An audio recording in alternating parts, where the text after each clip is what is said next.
더 읽으세요. 9절까지 있으니까 집에 가서 읽어보시고, 오늘의 말씀의 핵심은 원한을 풀어주시는 하나님이라는 거예요. 3절에 보면 내 원한을 풀어주소서 하되. 아멘. 그러니까 이제 우리가 그 교회에서 쓰는 용어 중에 도고라는 용어가 있고, 좀 어려운 용어인데 도고라는 용어가 있고 중보기도라는 용어가 있어요.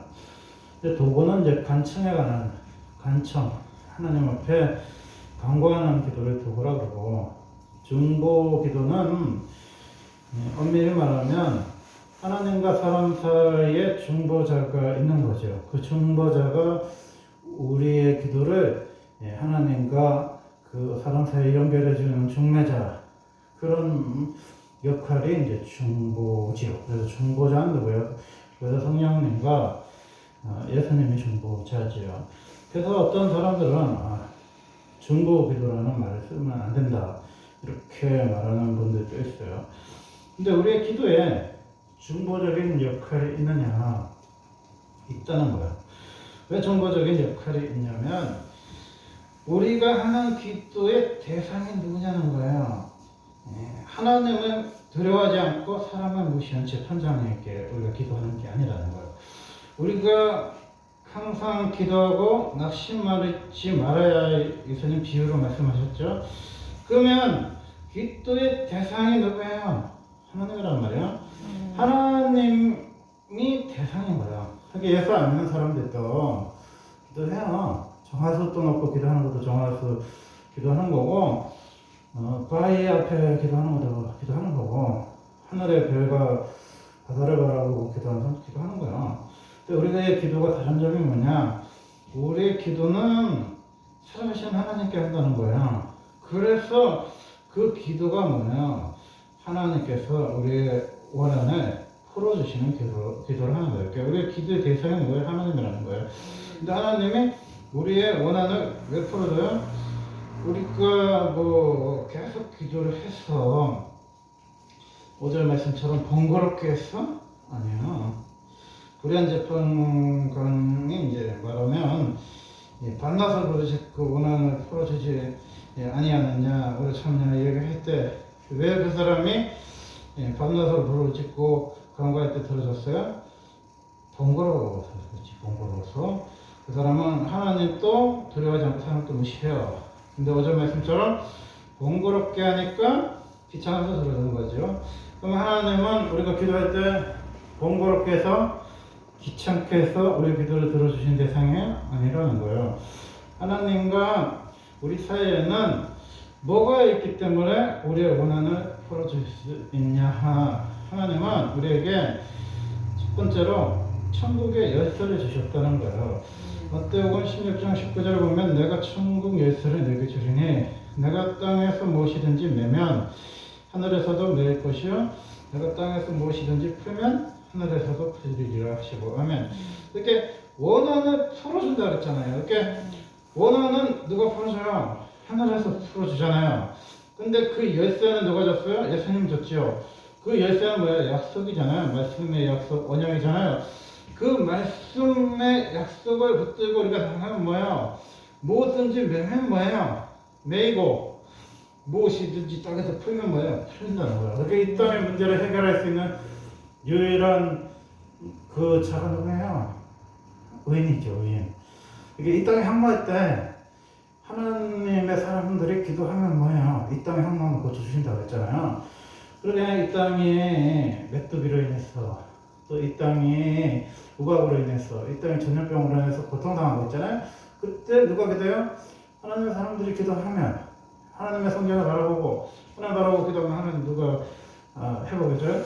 하나님의 약속의 말씀을 통해서 회복해준다는 거예요. 그래서 우리의 기도에는 어떤 특성이 있냐? 해결의 능력이 있어요. 해결의 능력이 있어. 그러니까 여러분이 그거 아셔야 돼요.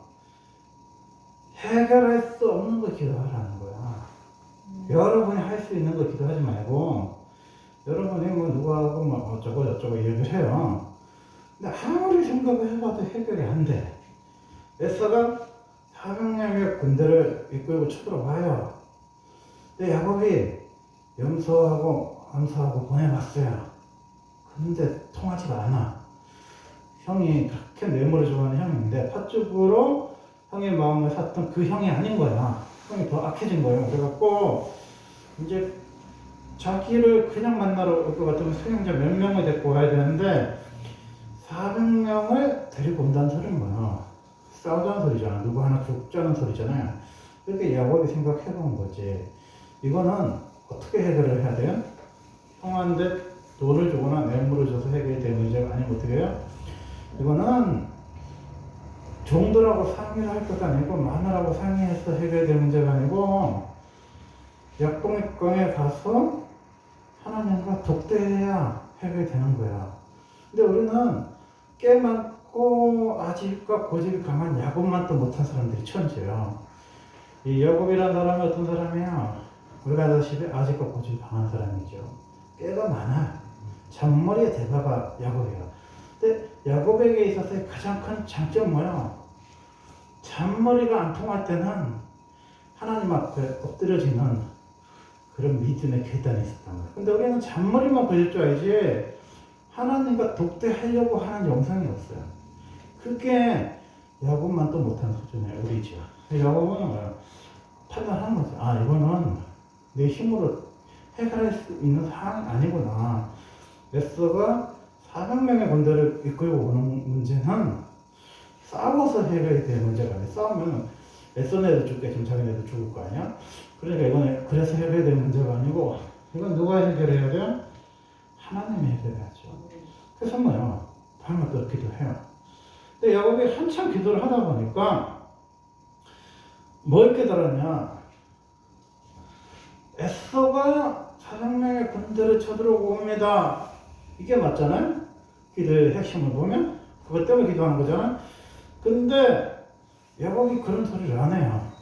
하나님이 모르겠어요. 에서 때문에 기도한다는 거 아는데 그 때문에 기도를 하는 거 맞는데 그걸 구하지 않아요. 그럼 뭘 구하냐? 에서가 쳐들어오는 걸 구하는 게 아니라 하나님 축복받고 싶어요. 기도를 해요. 그럼 축복이 뭐예요?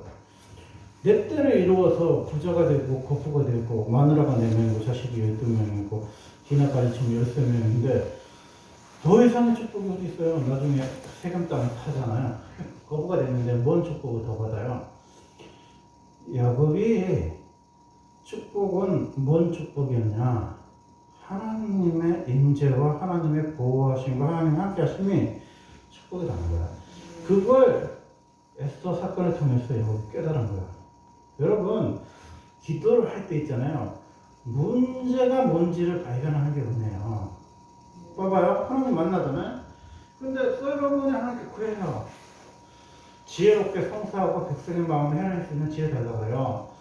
그런데 솔로몬이 구할 시점에 생각해봐요. 하지만 압살롬 난이 일어났잖아요. 그 압살롬 난 있고 아도니아 난도 있고 그리고 솔로몬 왕이 되잖아요. 그렇게 생각해보면 압살롬은 죽었지만 아도니아라는 막강한 사람 또 있잖아. 그 생각해보면 하나님 말씀한 것처럼 원수를 멸하다 이렇게 기도해야 맞단 말이에요. 그리고 아버지는 용사였고 아버지 주변에는 30명의 정예 용사 장군이 있고 또 수백 명의 근위대가 있었지만 용나서는 아버지가 죽었단 말이에요. 그러면 솔로몬의 싸움을 할 줄 알아야 하는 거예요. 못해요. 그렇게 생각해보면 원수를 갖게 하라, 적국을 물리쳐달라, 아니면 우리가 가지고 싶어하는 국기 영화를 달라 이렇게 구할 수 있잖아요. 근데 솔로몬은 뭐라 그랬어요? 지혜로운 마음을 달라고 그랬잖아요. 그때 하나님 뭐라 그랬어요? 마음에 합한 기도를 했다고 했잖아요. 그러면 뭐예요? 복의 영화는 덤으로 준다 했잖아요. 그게 뭐예요? 기도를 하다 보면 하나님의 마음을 헤아리고 하나님 무엇을 원하시는지를 깨닫는 게 뭐야? 기도의 대가란 말이야. 솔로몬이 그 많은 구할 것이 없었겠어요. 1000번이나 기도하면서 있었는데 지혜를 구한 게 뭐야? 하나님의 지혜만 있으면 해결이 다 되는 거잖아. 야곱이 에스더를 물리쳐주세요 이렇게 기도한 게 아니고 하나님이 함께 하시는 임마누엘 되신 하나님 함께 하심을 구하는 게 뭐야? 그 사람이 진정한 지혜자. 그 사람은 축복을 받았어, 안 받았어요? 축복을 받은 게 아니죠. 자신 많고요, 돈 많아 보세요. 속이 시끄러운 사람이 얼마나 많아. 재판정에 서고 싸움박질하는 그 이복 동생들끼리 싸우는 사람들이 얼마나 많아요. 이 형제가 나라를 7년 동안 다스리면서 뭐 봤어요? 형들이 동생을 때려 죽이고 기형 보내고 죽이는 그런 방석이를 세상 세웠더니 배달은 이방원이가 왕자의 난을 일으켜가지고 자기 본원 앞에서 동생들이 맞아 죽는 거 봤죠. 또 뭐 못 봤어요. 친형제끼리 방관이하고 방언이하고 칼부림 나는 거 봤죠. 그게 왕이 돼서 그 사람이 뭘 봤어요? 피비린내 나는 살극을 본 거예요. 그 사람이 그냥 변방의 장군으로 살았으면요 그렇게 험한 꼴을 못 봤을 거예요. 세상의 부족이란 건 그런 건데 우리가 영적으로 이렇게 생각해 보면 하나님을 만나는 사람만이 뭐예요? 할례자가 된다니까요. 성자가 돼요. 그러니까 지금 우리가 뭐야 남과 북이 75년 넘는 동안 갈라져서 분단 국가잖아요. 근데 남과 북이 갈라지는 그 뭐야 앙금만큼이나 골이 깊은 게 뭐야 동과 서로 갈라져 있잖아요. 우리가 동과 서로 진보와 보수로 나눠져 있고 또 가진 자와 가지지 못한 사람으로 또 양극화가 정규직과 비정규직으로 심한 또 나라가 분열된 상태에 있잖아요. 이 문제를 누가 풀어요? 하늘에서 풀어야 되는 거야. 근데 이 문제를 무엇으로 풀어요? 하나님이 천국 열쇠를 받은 사람만이 풀 수 있는 거예요. 그래서 뭐야? 기도하는 사람만이 풀 수 있는 거예요. 기도 누가 해요? 하나님의 자녀만이 할 수 있는 거야. 여러분이 아무렇게나 듣긴다고 하나님 알아듣는 게 아니에요. 하나님이 여러분을 인쳐서 예수님의 보혈의 대속으로 여러분이 구원받아야 하나님 자녀 된 자만이 너의 표밀이만이 뭐야 예배를 드려 나올 수 있는 거예요. 그리고 너의 표밀이만이 뭐야 하나님 앞에 기도를 할 수 있는 거예요. 그러면 세상 사람들이 코로나인데 대형교회에서 대면 예배 드리냐? 그럼 뭐야? 그 사람들은 하나님께 선택을 받지를 못하고 하나님의 자녀가 아니기 때문에 교회를 이 코로나 때 못 가기도 힘든데 교회를 오는 이유를 이해하지 못해요. 그리고 뭐야 심지어 목사님들조차도 육에 속하신 분들은 그거 이해를 못해. 왜? 먹고 사는 게 급한데 먹고 살고 있는 자영업자들 헬스클럽이나 뭐 노래방이나 태권도 이런 사람들이 다 힘들어 하는데 왜 교회에서 예배를 강요하냐? 그건 육의 소리입니다.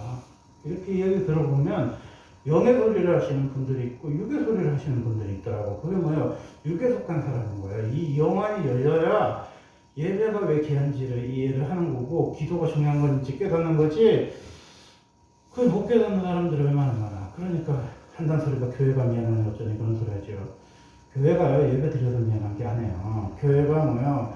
기도해서 미안한 게 아니에요. 우리가 하나님 앞에 제대로 예배 드리고 제대로 기도했으면 이 코로나가 왔다 그래도 한두 주 왔다 일곱 주 정도 왔겠지.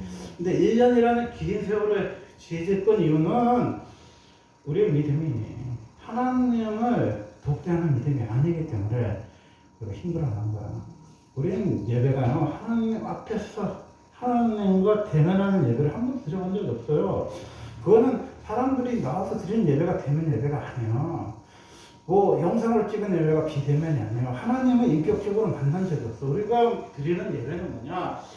사람들의 그 교제와 사람들의 모임과 사람들의 임재에 우리가 하나님을 만난 것 같은 착각 속에서 예배를 드렸단 말이에요. 그런데 그 민물과 쓴물이 빠져나가듯이 사람을 못 만나게 하니까 사람의 교제를 못하게 하고 식사를 못하게 하고 밥을 못 먹게 하고 소그룹을 못 가지게 하니까 우리가 하나님의 인자를 느끼지 못해서 절망한 게 아니라 사람의 교제를 안 하니까 마치 하나님이 없는 것 같은 착각을 느끼는 거예요. 그래서 비대면 드리는 사람들이 오히려 예배 드리는 사람 다 절망하는 게 뭐냐? 하나님을 비대면에서 못 느낀다는 거죠. 그래서 절망하는 거죠. 그리고 우리 교제권이 약해졌기 때문에 우리가 하나님이 없는 것처럼 느껴지는데 하나님은 어디에 계세요? 하나님은 예루살렘 성전에만 계신 게 아니에요. 만약에 하나님이 예루살렘 성전에만 계셨으면 예수님이 계속 예루살렘 성전에 가서 설교하셨겠지. 왜 해당에서 말씀을 전하고 빈들에서 전하시고 바닷가에서 전하셨겠어. 예수님이 계신 그곳이 성전인 거야. 참되게 예배하는 자가 하나님 부른다 그랬잖아요. 요한복음 4장에. 그 참되게 예배하는 자는 뭐예요? 영과 진리로 신령과 진정으로 예배드리는 하는 사람이 참된 예배자인 거예요. 이게 이스라엘 백성들이 싸움이 났어요. 지금 우리 뭐 진보 보수 싸우듯이. 그래서 보수는 뭐야? 유대 족속만 하나님의 계승자다. 근데 왜 그 바벨론이 다 잡아가 버렸잖아. 그러니까 그 사람들의 혈통이 보존이 됐는데 아수르에 잡혀간 열 지파는 혼혈 족속이었단 말이야. 그 아수르 왕이. 그래서 뭐야? 다 혼혈이 섞여버린 거야. 그러니까 사마리아 땅은 참 하나님의 자손이 아니다. 그러면서 유다와 베냐민으로 주축되는 유대 족속들이 그 사람들을 배제해버렸잖아요. 그래서 길이 이렇게 예루살렘을 지나갈 때 사마리아로 지나가면 금방 가는데 돌아서 갔단 말이에요. 여러분 생각해보세요. 왜 바울이 베냐민 지파입니까? 그거는요 굉장히 의미가 있어. 그때 당시에는 유대인 하면은 우리가 아는 르우벤부터 시작해서 베냐민에 이르기까지는 전체 12지파가 이스라엘 12지파가 아니라 유다 지파와 베냐민 지파가 유다잖아, 남유다잖아. 그러니까 그 계통의 사람들만이 진정한 지도자라는 개념이 그 사람들 속에 있단 말이에요. 그러니까 사마리아 사람들은 진정한 이스라엘 12지파가 아니라고 생각하는 거예요. 그때 당시의 사람들은. 그런데 주님이 말씀하시는 건 뭐예요? 참된 예배는 예루살렘 성전에 가서 시온산에 가서 드리는 예배가 참된 예배가 아니라 하나님 앞에서 영과 진리로 예배를 드릴 때 참된 예배가 드려진다. 이렇게 그리스도 사람들의 소원이 뭐예요? 예루살렘에 오지 못하게 하잖아. 지금 우리 성전에 못 오게 하는 것처럼. 그러니까 평생 예루살렘에 가서 예배를 못 드리는 거예요. 그 사람들은 자격 미달인 거예요. 그러니까 이 사람들의 소원은 뭐예요?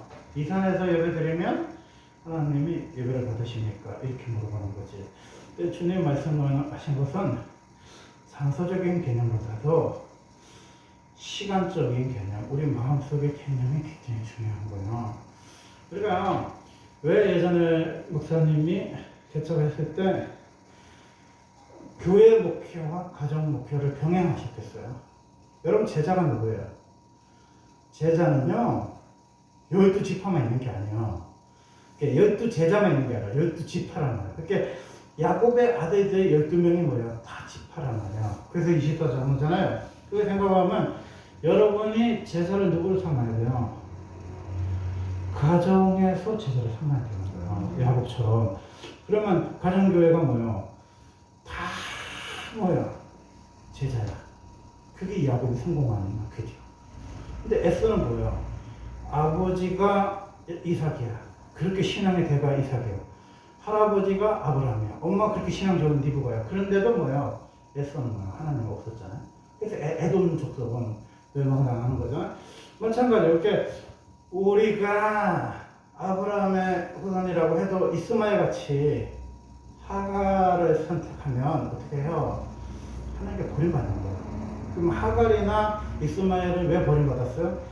하나님이 없으니까 버림받은 거예요. 그러니까 우리가요 가정에서 예배가 굉장히 중요해요. 지금 비대면이잖아요. 대면 예배 조금 열어가잖아요. 지금 시대는요 가정 예배를 다시 회복해야 돼요. 그 가정에서 뭐야? 성경 다루기를 해야죠. 성경 읽을 때. 이스라엘 백성들이 요새 살 때까지 창세기부터 신명기까지를 다 외운 것처럼 하나님 말씀을 묵상하고 외워야 돼요. 하나님 백성입니다. 그래서 그 사람들은 뭐야? 어디를 가도 여호와 하나님, 야훼 하나님의 백성이라는 이 의식과 사상이요 수천 년이 지났지만 그들이 가지고 있어요. 그렇기 때문에 팔레스타인의 1945년도에 이스라엘 세울 수 있었던 기초가 뭐야? 2000년 전에 잃어버린 나라를 찾을 수 있는